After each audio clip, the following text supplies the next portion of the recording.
But the first thing that any organization needs to have, that's kind of a lost art and missing in a lot of places, is called psychological safety. Because if people that are below you that you're delegating work to don't trust you or don't trust the process or don't understand why they're doing what they're doing, they don't feel safe to share what's going wrong or like what their challenges are, because they literally don't feel safe. And so therefore they don't feel heard, accepted, or like ABCs. They don't feel accepted, they don't feel like they belong, or they don't feel like they're chosen. And if people don't feel those three things, they're going to have a tough time. You're asking yourself, why am I doing this? Smart people would know how to use all these different tools. You start with something small. You'll never get your entire organization if you don't pull off operations. Don't give up. It can be as small as that. I think you guys are going to have our last today. What is going on, everybody? Welcome to the Delegate That podcast, where we discuss the art and science of delegation, management, leadership, and business. I am, as always, your host, Adam Labar, and today I am stoked to have a good conversation with Brett Harmeling, a fellow GoBundance guy, a fellow entrepreneur, a jack of all trades. You've done a lot in business and whatnot, so I'm looking forward to kind of digging into your experience. If you can, please, Brett, go ahead and introduce yourself and tell us about your businesses. Yeah, thanks, Adam, for having me on the show, and hello to everyone that I haven't had the opportunity to connect with yet. Just a small town guy that grew up on a farm in Wisconsin and grew up having a passion for entrepreneurship and business. Started a paper route when I was 8 years old, moved to Chicago, went to school, moved to Chicago, made a bunch of money in technology and real estate, and now I live in Houston, Texas. And along my journey and my path, I've had the opportunity to build a lot of different enterprises, two of which have gone public. And so it's been a fun journey to explore entrepreneurship, but also corporate and enterprise type ventures, because there's different tools and principles that work in each of those. And there's a lot of relatability. And so when you bring to bear all those resources into things that you put your attention to, then usually amazing things happen. So I'm really looking forward to sharing some wisdom, and hopefully I can help you guys move the ball forward. As you know, if you're an entrepreneur, it's kind of a lonely journey, especially as you rise to the top. And so super glad to be here. That's awesome. Yeah, I am really looking forward to digging into it, because you're a younger guy. You're younger than I am, but you have got a ton of experience. So I'm looking forward to kind of learning about how all of that works. So tell me a little bit about this tech and real estate in Chicago that helped you kind of transplant yourself down to Texas afterwards.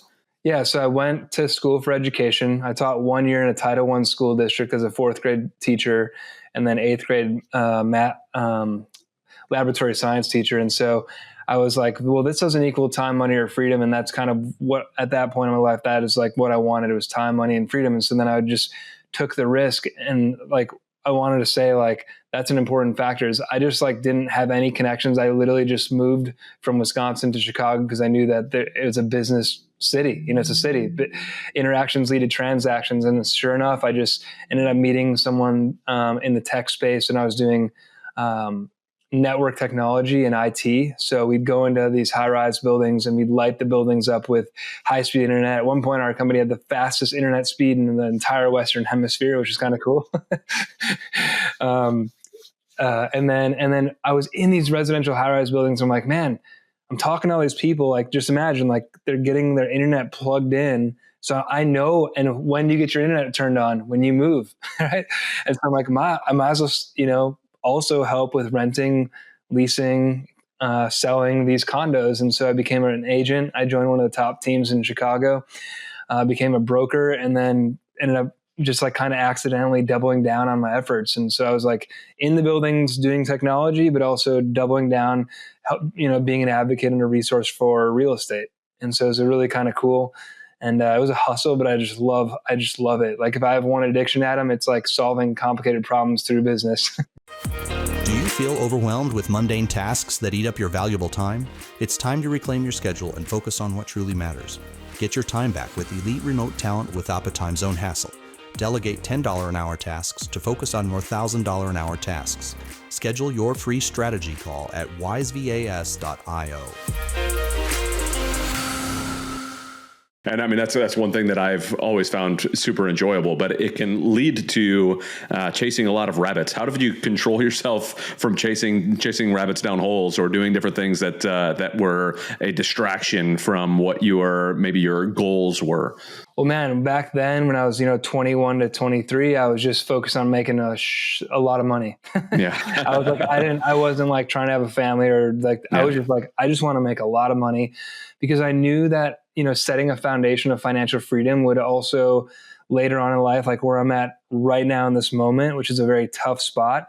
I knew that having that foundation of financial literacy and just like stability would allow me to take bigger risks in the future. So I was like, that's what I want to do, is make a lot of money right out of the gate. I don't want to wait 10 years to then make a salary and have this big package. Like, no, I'm going to get to it. And back then it was kind of rare. All my, friends and fraternity brothers were like taking big boy jobs. And I'm like, that's kind of like, seems like very restrictive and boring to me. So I took the entrepreneurship path, which, looking back, like I said, I'm eight years old at a paper route. So I've just always been like really driven to use my resources to solve problems, which is like the definition of business. Yeah, for sure.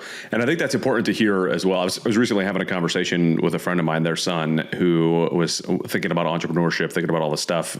And, his stepdad, my friend, was like, hey, like, I think you should be investing your money into the stock market, be doing all this stuff. I mean, the kid's in his early 20s, but this kid's like, no, I want to like take some risk and do all these things. And so of course my friend looked at me and was like, well, what do you think, Adam? And I was like, you may not like it, but I think he's right. Like, he should go take these risks. He's young. Let him go and chase the risk. Like, you can come back from like, if you lose everything at 25 years old, you're 25. You didn't have a whole lot to begin with. So it's okay. Like, you could come back from that easily. Now, if you're 55, right, that's a different story. That's hard to come back from if you lose everything at 55. So I love that you just looked at it and said, hey, all of my friends are doing this. I need to be different than that. I need to chase something different and start going to town. Yeah. As something that I will also highlight as being like a visionary thought leader is like, I think like kind of ahead, which can kind of make people think like, sometimes that I'm crazy. And when people think that, I just say crazy just means that the way that I'm thinking is like, it's just a little bit early, right? Like when Elon said, I'm going to do this thing, like that people thought he was crazy until he did it. And then it was like, oh, he's not crazy anymore. Well, people always think Elon's crazy. So maybe that's not a good example, but like the 4-minute mile thing, like, oh, that's crazy. Well, then one person does it, then it's possible. I know he can do it. And so it's really important that you understand that. And I'm always like in my mind ingrained, like discipline for me hurts way less than regret does. And so I'm always focused on like building the best version of myself so that I can pour into others in the biggest way possible. And speaking of investing in risk, like sometimes you win and sometimes you build character. I don't ever look at it like things as a loss, really. I'm like, I look for the lesson, even though it hurts. Like right now, I'm in a season of loss and hurt, and what it's doing is it's causing me to reflect on where did I go wrong, what was in my control, what could I have done differently, but not to sorrow and bask in that, in the emotions and feelings, but to take full responsibility and to move the needle forward, and then just to get realigned. So I'm a Christ-centered leader, and so I'm just like, God, like use me for your will. Every day I'm just waking up saying that. And he's like, whatever I'm not choosing, whatever I'm not changing in my life, I'm actually choosing. And that's a very powerful thing to remind yourself. Like if you don't like what you see in the mirror, or if you don't like what your bank account looks like, or your relationship, like whatever you're not changing, you're literally choosing. And so that's one of the biggest superpowers that we have as humans, is the ability to choose. Almost every other animal in the kingdom does not have the ability to choose. They just do. Yeah. That's just ingrained in them. We have such a unique ability as human beings, but it's weird because we live in a society that likes to think that you're pigeonholed into something one way or another. But all that is a mindset. Somebody taught you that you're pigeonholed. It's not because you actually are. You can get up and move, and you went from Wisconsin to Chicago to Texas. But guess what? Anybody else can do that. It doesn't mean that it's easy. It doesn't mean that that it's going to work out just as well for them as it did for you. But it means that you can. You need to chase it. Yeah, I live in, like, I don't know if you can relate to this, Adam, but I live in mantras. So when I hear a philosophy or stoicism or a Bible verse, I'm like, oh, that's like they just come to me. And as a master certified yoga instructor, I'm like I like live my life in mantras, and so it's just like it's always been like I read something and then I do it. So like nobody's coming to save you. When you close your eyes and you're like, man, nobody's going to come save me. Okay. Like, I'm responsible for the outcome of life. It's on me to get to where I want to be. And it's like, no kidding. But like, you have to hear these affirmations and these mantras kind of repetitively, because repetition equals mastery. And so if we're not consistently practicing these growth patterns and pushing our limits and boundaries, then we're just playing small, right? We're just playing small. And playing small is not a bad thing. It's just, we're already living in a comfort crisis, living at 71 degrees year round, with like food being delivered to our doorstep without having to try to, harvest and have to go fight for our life to get it. And so we're already living a like pretty dialed down, watered down version of life. And that's actually causing longer term issues. So. Absolutely is. Yeah. So I want to shift a little bit to your move to Texas, right? So you talked about the grind that you did in Chicago, helped you kind of build. You're talking about how you kind of have built some mantras in your life that you're going to live by. The repetition equals mastery. What did you take? Like, I'm assuming you learned some of that from your time in Chicago that you've now moved to your other businesses that you're kind of running in Texas. Talk to me about that transition, and what did your life look like as you changed down to the Texas side of the house? What I didn't realize that I realize now is that getting an education degree and learning time management, how to run a room, how to deliver content in meaningful ways, how to get creative with different behavioral psychologies that are present in rooms, allowed me to navigate boardrooms of like the top executives in the world. And so and also speak, and also just be very, have boundaries with time and manage myself. Cause like as a teacher, you actually don't have a lot of resources that you may think like teachers have all these tools. Like really, teachers have it pretty tough. At least when I taught, it was pretty tough. And so I transferred education into like, if you, I say, I don't sell things, I create solutions. So if my solution doesn't equal what you're looking for, then you're not going to buy it. Right. And so those interactions lead to transactions. So it's just being in front of people in different places. And so when I moved down here, it's because I was doing keynotes on this technology in Chicago in front of like, 100 to 1,000 people roughly. And I got pretty good at public speaking. I'd always been like speaking. My parents put me in like the Optimist oratorical contest, and like I've, was in musicals just to like be uncomfortable. Like that's the kind of guy that I've always been. And so doing that allow me to like step out and be like, as long as I believe in it and what I'm sharing, then, and I can create enough value, then currency will follow that. And that's what happened, is that I got brought down at a young age to run this specialty chemical company in Houston. And so that was cool because I had a lot of creative insight, and what I call, like if you're in a job and you're listening to this right now, think about how you can be an intrapreneur, meaning like you don't own the company, but how can you create your own company inside of the company by having like utilizing your creative genius and like having operational leverage on the things that you know how to control. And if you do that, it's hard to fail, because you'll look at your job as the investor in your dreams, and that'll set you free from like, oh, I have to go to work, to I get to go to work. And then ultimately, if you can't answer those questions for yourself, you just have to pick a different job, or you'll stay stuck for the rest of your life. Isn't that the truth? Yeah. And, again, and that's still a choice. That's still your choice to be stuck in that job. So, I think it's Rush, one of the songs by Rush. If you choose not to decide, you still have made a choice. And that's just, that's what it is. So, so you've obviously, you're involved in multiple different companies. You talked about, you're providing solutions. You're not actually selling products, right? So what sort of things are you actually providing to be sitting down in those boardrooms you talked about to be able to do these things? Like what sort of positions are you in now that you're saying, hey, I'm reaching out to all these people, I'm trying to provide solutions in these areas? So now, like my definition of success is when the paradigm switch to you having to go out and chase people to get business to you attracting people. And you'll know it happens because people will be like coming out of the woodworks and like paying you money, like large amounts of money for something that you used to have to like beg to get almost, right? And so it's switching that. It's what you'll know. Like, I feel like I knew when the energy dynamics shifted to like, I'm now attracting what I want into my life instead of chasing it. And where that starts is from within, right? It's building the best version of yourself. It's trusting yourself. It's the ability to, like I was reading this thing about psychology, and it's like, what's the difference between a championship, Hall of Fame quarterback and just a normal one? And it's like literally their ability to down-regulate and de-stress after throwing an interception, or after making a mistake or a bad play. It's like their ability to adapt quickly is the number one indicator, because they all have like similar skill sets. It's not like that crazy different. And so when you think about that and you think about business, it's like, how good are you? Masterful people in business are the best negotiators and people that can respond in chaos.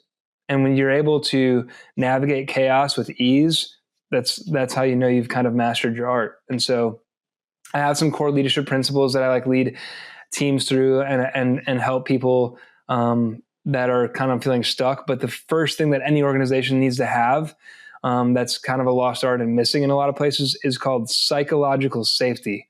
Because if people that are below you that you're delegating work to don't trust you, or don't trust the process, or don't understand why they're doing what they're doing, they don't feel safe to share what's going wrong, or like what their challenges are, because they really don't feel safe. And so therefore they don't feel heard, accepted, or like ABCs. They don't feel accepted, they don't feel like they belong, or they don't feel like they're chosen. And if people don't feel those three things, they're going to have a tough time. Okay, so I'm guessing that you now help folks kind of feel those things, help the businesses understand and get that psychological safety around what they're doing. And you've attracted the right kind of clients to you to help kind of do that. Is that right? Yeah. So my company is called Happy Life Labs. Again, this company has been established since 2013. It's been running in the background of my life.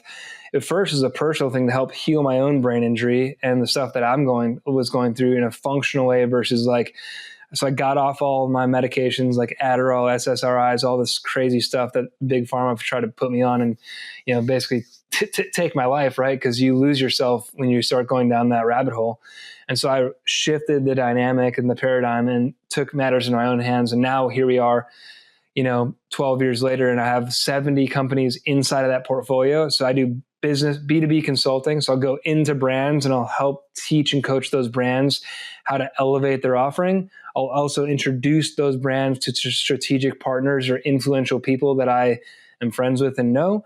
And then I'll also help, bring efficiency to processes and things internally so brands can elevate with less friction. So if you have 70 different companies inside of that, how do you kind of manage your day-to-day? How do you make sure that everything is getting done? Because obviously there's no way that you can do all of the stuff that it takes to kind of run Happy Life Labs across all of the different spectrums. So what is it that you kind of have set up inside of your business, especially things that you learned in your previous startups, in your previous run-ins, and in building companies that have gone public? What sort of things did you take from this to build into your own company now to make sure that it is ran well and that you don't have to worry about every single thing below you because it's doing what it's supposed to?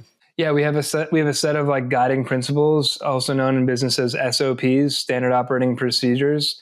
And so this is a blueprint that any organization can use as a framework to drive efficiency to their organization. Because if you understand what needs to happen to get X, which is usually in business revenue or cash flow, then you know what to solve for. And if you know exactly what to solve for, then it's game on, right? A question that I ask business owners that usually gives them, that's like a curveball. There's two questions actually. I'm like, what's not going to change about your business in 10 years, right? And then I also ask them, tell me how your business can fail. And they get really pretty confused by that question. But if I'm like, no, like tell me all the ways, because then you see them scrambling like, oh, we can't, it's impossible. Well, it's not impossible. So I run two different analyses on businesses, Porter's 5 forces and a SWOT analysis. Between these two things, we get a hybrid kind of blueprint on how to step in with authority and help show them areas where they may be dropping the ball or missing the thing. And it's, Adam, what's really shocking, almost 100% of the time, it's not what any company needs, it's who they need or who they don't need. It's usually a who problem. And so it's identifying who's in the way. And this is where psychological safety comes into play, where people take radical ownership, like I dropped the ball on that, because then people start opening up and being real and like showing up to work and actually working. I would rather have people work 2 hours a day at 100% than just coming in and browsing around for 8 hours doing things. Like, I want to give people life back. That's literally my mission in life, is to like help people live fully. And so it's really important because, people are always after the word success, which is like getting what you want in life. But I'm after the word fulfillment, which is like living for what you're made for. Which, if you can get into that state, then you never feel like you work another day in your life. Yeah. And I think that, it is one of those things that if you know what it is that fulfills you, then just focus on that and hire out that other stuff. Because to me, like you said, it's all about who, what gives you fulfillment, go and chase that fulfillment. Now, granted, if you're like, we'll go back to, when you talked about when you were 22, 23, 24 years old, it's just grind. I get it. You're going to be doing a bunch of stuff that doesn't give you fulfillment. But when you get to a point in life, fulfillment is what really matters. So, if you're, one thing I really wanted to go back to it and jump on is this, was it Porter's 5, I can't even read my own handwriting. Porter's 5 forces. Yes. What is Porter's 5 forces? That caught me. What do we have there? So this is a way to assess the risk that any business has on them. So like, for instance, one of the 5 forces is the barrier to entry. Like, is it easy to start the business? Is it a lot of capital to start the business? Do you need to hire a whole team? And so, there's all these pressures that businesses face. And that's why it's called Porter's 5 forces for a reason, right? And so it's the forces that every business will go through at some point.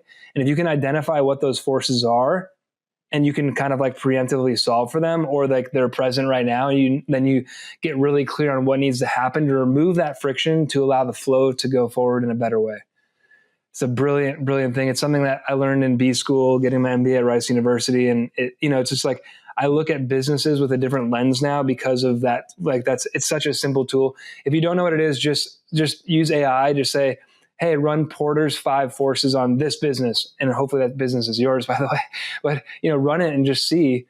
And you'll see, it'll kind of blow your mind. That's awesome. Yeah. I've never heard of that. I'm going to have to look that up for sure now and go use some AI to teach me a thing or 3. So if somebody does get that, right, let's say they type in their business in there and they start seeing some things that need to be adjusted. How should they kind of work themselves? Like, what direction should they start moving in to make sure that they don't overwhelm their team, overwhelm themselves, but yet still start moving in the direction that makes sense for the changes that they see needing to happen? Well, every business is different. The key here is that a lot of businesses right now are running way more efficiently with less people. And so it's identifying, it's not like less is not always more, especially when it comes to high quality people. I think one of the most invaluable assets is the human connection still. I mean, AI can solve for a lot of like very monogamous, like numbers driven or like analytically driven jobs, but there's something about the human element that can't be replaced, at least not yet, thank God. And so the key is to bring, like, if you're like thinking about your business, and I usually work with, full transparency, like small to medium-sized enterprises. So if you're going like corporate, there's a lot of bureaucracy and a lot of things happen. It's just a totally different game. So if you're focused on like, 2 to 50 person companies, smaller companies, you want to identify like how to give people their power back, because when people feel empowered, they will literally do anything for you. If they feel like they're just an employee and just showing up and kind of slaving away, like I'm talking about everybody, even the people that cleans your stores, right? Like, how can you make them feel human? And if you can add in that element backed by all this, amazing AI tools and things like that, and help. Like, for instance, if you're going to go to a Tony Robbins conference, good. You're the owner, you have the money, you have the resources. Maybe the janitor or maybe like your assistant can't because of time or money. Well, what could you do, right? You could print the workbook and give it to them and do like hire a Tony Robbins coach and do an hour-long training session, so that at least they get like a little bit of that gold that you have. So you don't, it's like a relationship. If I go on and do some deep work on myself and come back and I'm all like elevated and jacked up and like, woo, I'm charged up, but my wife is just in her normal state, like we're not going to be able to actually relate. And so there's too much polarity that happens. And so it's really bringing your team along with you and showing and sharing the tools. Like, like I say, if you, like, especially with kids, something that's so obvious to me, it's like the best leaders show their people how. Yeah. If you want to teach someone, show them. Don't just meaning don't tell them, right? Give people the creative freedom to fail.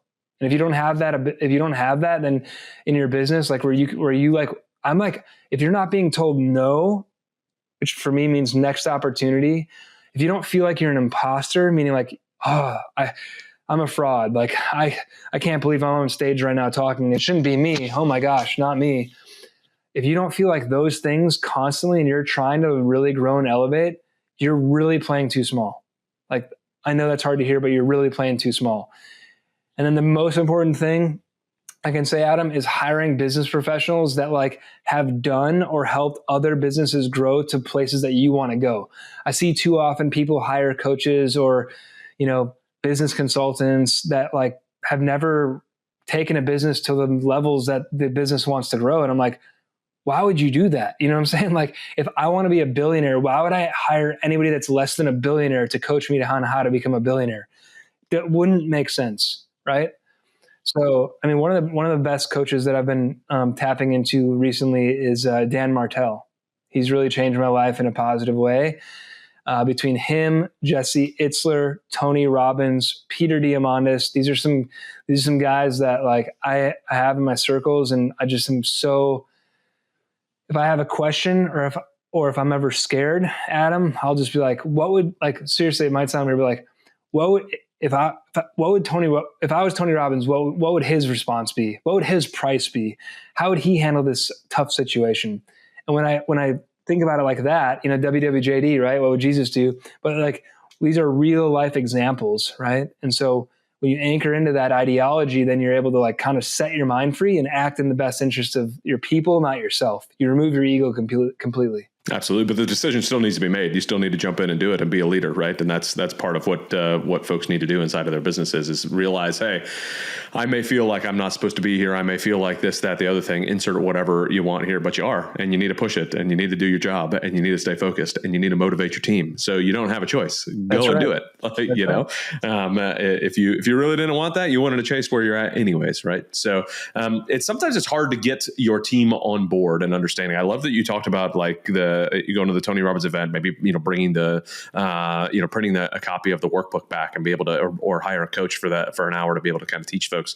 Obviously that's going to help for a little bit, but what do you do pulse wise in your company that continues that forward, that you're able to not just take that 1 hour training and this workbook, but yet amplify that month over month, year over year, so that people stay committed to you, stay committed to your team, stay just like they just want to be in your presence, in your business, growing and building. So my business, as big as it is, I actually operate very efficiently with a manager. That person her name is Sophia. She manages me and makes sure like my podcast bookings, my public speaking engagements, my conferences, my everything is just like managed in a way that like, because I don't need someone to like an executive, like there's a difference between an executive assistant and a manager. Like most people actually need a manager, someone that like manages them as like, hey, it's your wife's birthday. Hey, like you have this conference, hey, and puts it out to you and like presents it to you. Like you're like, for you to make the decision and then them to drive the decision home. So it's important to, like I said, to just be confident. Well, okay, the tool, one of the most powerful, underutilized tools ever is a CRM. I know I might be just like, oh, another guy. I literally would not be able to do anything without my CRM because I have the companies, the contacts, and I look at it like this, I look at the nucleus of my life because it literally pulls in everything without me having to try. And then if I'm like, oh, like when did I talk to Adam last? What was our conversation about? Oh yeah, I was in the hot tub at that GoBundance event and we talked about raw milk and the health benefits. Okay, well now I know I have some context, about, oh, and he said he wanted this to happen in his business. Now I know like if I'm at a conference, hey, oh, Adam, like, and I start connecting these dots. And where I'm at now in my life is I love to take on projects where I can truly create exponential impact, which means like cross industry. So take, for instance, my previous venture, private aviation and wellness. How do you bring the two together? Aeromedical. How do you solve for efficiency, reduce carbon, and save lives? Boom, done. You know what I'm saying? And so by doing that, you truly change and disrupt entire industries, countries, economies. And as a result, people's lives elevate and they change because people make a lot of money when big problems are solved. Absolutely. And it excites the people that are working in your companies, that when they're helping solve these big problems, they're seing these things that are happening. They want to be a part of that sort of thing. It gets infectious. That's a good point. It gets infectious. People also know that I don't take on lame ass projects. I like, seriously, if your project's like average or small, I'll just be like, I can't even, like, I'll help you, but I recommend going this route. Cause like, I like to do epic, complicated, juicy, almost impossible projects. Like that's what lights me up, is like solving those and bringing in the resources, which is usually relationships, to ventures to then elevate and drive growth. And so, by the way, another thing that you'll never make more than you think you're worth. Very true. Yes. So if you let that set in, you'll never make more than you think that you're worth. So if you think your worth is, I'm just an average guy, $1 million kind of guy, or even like less, you'll literally probably never have more than that in your life. And that because you're putting that cap and that ceiling on you. And I want to be clear. Money is not, like, having a bunch of money and a huge net worth is not a reflection of how amazing of a person you are. It just, in my experience, it allows you to be able to do and live life in its fullest way. And that's why, money and a financial foundation is critical resource to have if you want to like experience all that life has to offer. Otherwise, you just pretty much have to do missionary work and ride on the coattails of philanthropic work, which is cool too. That's literally how, I've well-traveled 56 countries. A good portion of those countries that I've been to have been through philanthropic ventures because I couldn't afford to travel when I was younger. I didn't have the financial means.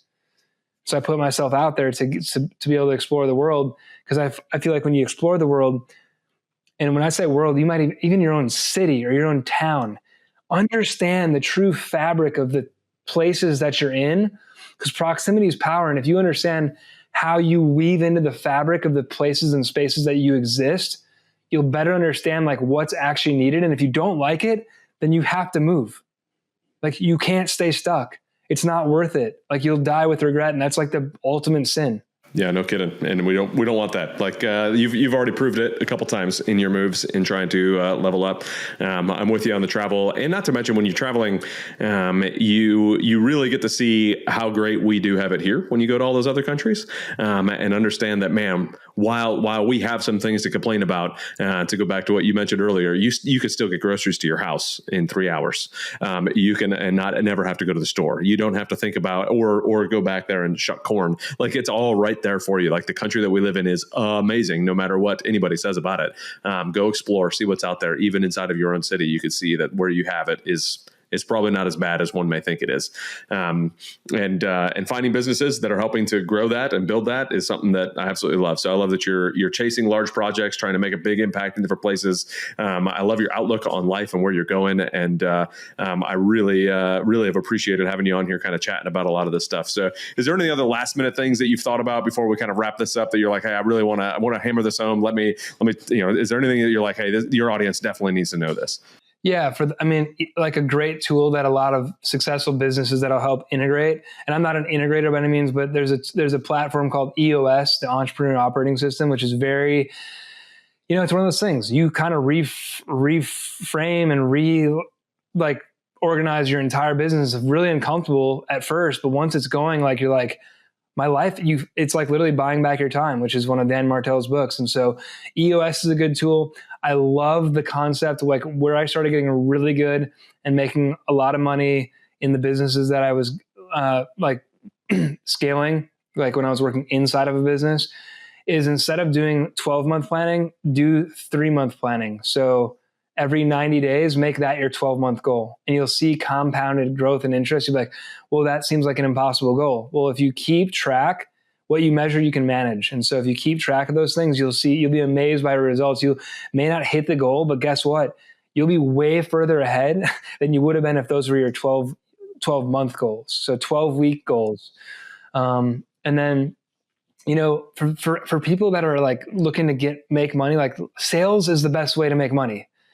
Become a salesperson, right? And when I say a salesperson, like sell something that you believe in with passion, because sales is just literally a transfer of enthusiasm.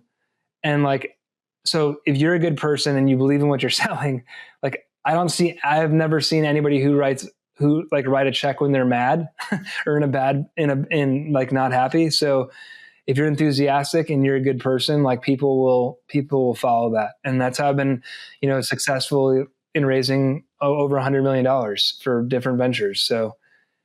Absolutely love it. Well, if somebody's listening to this and they want to reach out to you, they want to learn a little bit more about your business, they want to learn how to live a happier, healthier life, what is the best way for folks to get a hold of you, Brett?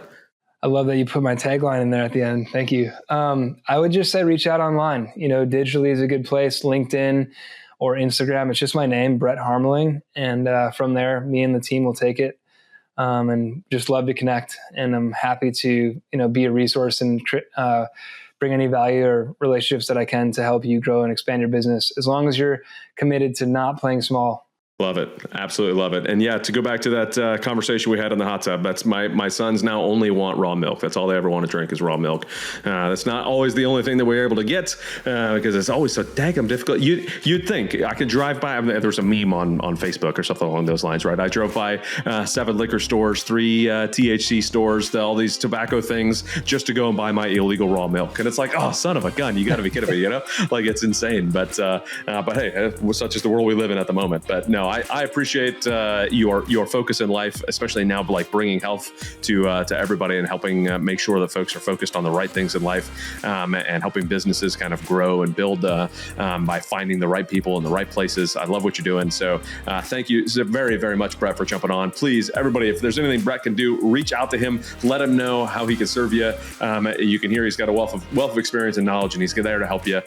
So please like and subscribe to the podcast as well. Share it with somebody that you think is going to get something out of this. Thank you again, Brett. Thank you for everybody listening, and we will see everybody on the next show.